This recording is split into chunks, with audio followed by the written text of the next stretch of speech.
What's happening, everybody? Welcome to another episode of Unparalleled Sports Talk with your host, Kwame Fisher Jones. As always, I am him.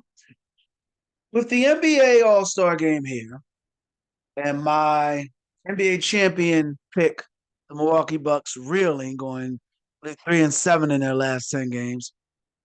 Now it's come the time for me to make amends, or so you would think. Now it's come the time for me to bounce and pick another team or, maybe get off the ship that be sinking, so you would think. But I'm not ready to bail on the Bucks. I believe in Giannis's heart a little bit too much. I believe in the ability of Dame Lillard a little bit too much. I believe in the ability of Brook Lopez to adjust on a fly, a guy that came in with limited offensive game and is now one of the best defensive and three-point shooting big men in the league. And I believe in this team a little bit too much to just bounce on it. More importantly, I believe in the overcoaching of Tom Thibodeau. More importantly, I believe it specifically in the inability of the Cleveland Cavaliers and more so the it ain't my fault number grabber that is Donovan Mitchell. I believe in the lack of whose team is it or the notice to self decompose or blow up or implode of the Boston Celtics. Those are the things I hold to be truth and self-evident, that those three teams are not threats to the Bucks. I believe in the Sixers' lack of toughness, and I'm not calling them soft, but I don't think or I know that Joel Embiid won't play strong defense in the fourth quarter. He won't focus on blocking shots and rebounding, or more importantly, he won't focus on being an on-the-ball defender on Giannis. He'll be focused more on getting weak side shot blocks and flying around. And more than that, I don't think Miami is going to have. I believe Miami Heat won't have the offensive ability to explode or keep up with the Bucks. So with all that said and done, I still believe in the Bucks. I'm not ready to bail on them just yet. There are some questions about how Doc Rivers kind of slid on up in there as a head coach and how the team has managed to slide on down since he's been head coach. But nevertheless, I still believe in the Milwaukee Bucks. And, success by default is still success nonetheless. The lack of toughness in Philly, the penchant to grab a lot of numbers if you're Donovan Mitchell and not translate that into wins, the overcoaching of Tom Thibodeau in New York, the question marks offensively in Miami.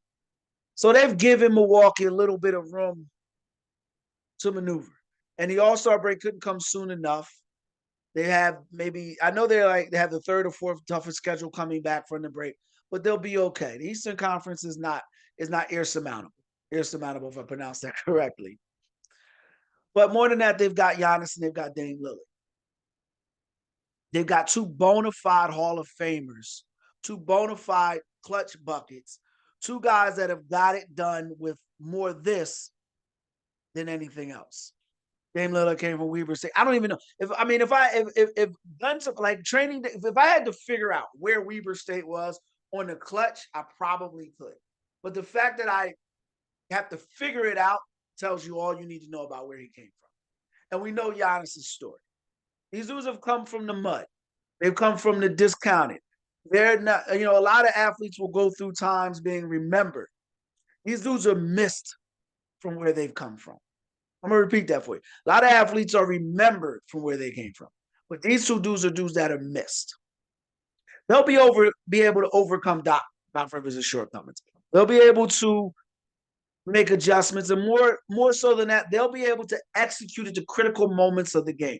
Now, let's say that with a little bit of apprehension because they look disinterested. It looks like it's more than just basketball on that side of Milwaukee. But I'm going to trust my basketball instincts. And as I laid out before, success by default is still success. So if the Chicago Bulls are incompetent, the Indiana Pacers are still too wet behind the ears, if the Detroit Pistons are really a G League team masquerading as an NBA team, and I know I'm missing another central. We got Indiana, Detroit, Milwaukee, Cleveland. Yeah. So if that's who they've got to get through to win their division, they'll be okay. And with an Eastern Conference littered by a hampered Joel Embiid, Boston, I mean, let's be realistic. Boston's resting his laurels on the evolving Kristaps Porzingis. Yeah, I'm good on that one too. Kristaps Porzingis, yeah, I'm a pass on that one. So I like Milwaukee's chances. They can't make any trades, can't make any moves. And like I said, Doc kind of slid on in there as a head coach. Definitely gives you false pause. But their toughness, Giannis' ability to get it done when it matters the most, and Dame Lillard's resilience is why I'm not bailing on the Milwaukee Bucks. It is tough, though. It is Denny's steak tough to sit here and say the Milwaukee Bucks are going to make it done with that schedule. I think they're holding on to the third place by one loss, and 5 losses or less this time of the year. Anything can happen, and that third seed going all the way down, or excuse me, that fourth seed, the third seed going all the way down to that sixth seed is separated by like a loss or two. Embiid is supposed to be back by the end of March. It could get, it could get tough. It could get dark and ugly really fast. But I'm still gonna rock with them. Still gonna rock with them. I'm gonna hold. I'm gonna Chris Broussard say 10 toes down and 10 toes down on the Milwaukee Bucks. Still think they're gonna get it done. So if I were you, I wouldn't bail just yet. But you're you, so you do what you do. That's it for this episode of Unparalleled Sports Talk with your host, Kwame Fisher-Jones. If you enjoyed the podcast, I'm sure you like, subscribe, comment, share, do whatever your podcast platform allows you to do. And until then, we appreciate your time here. You be easy.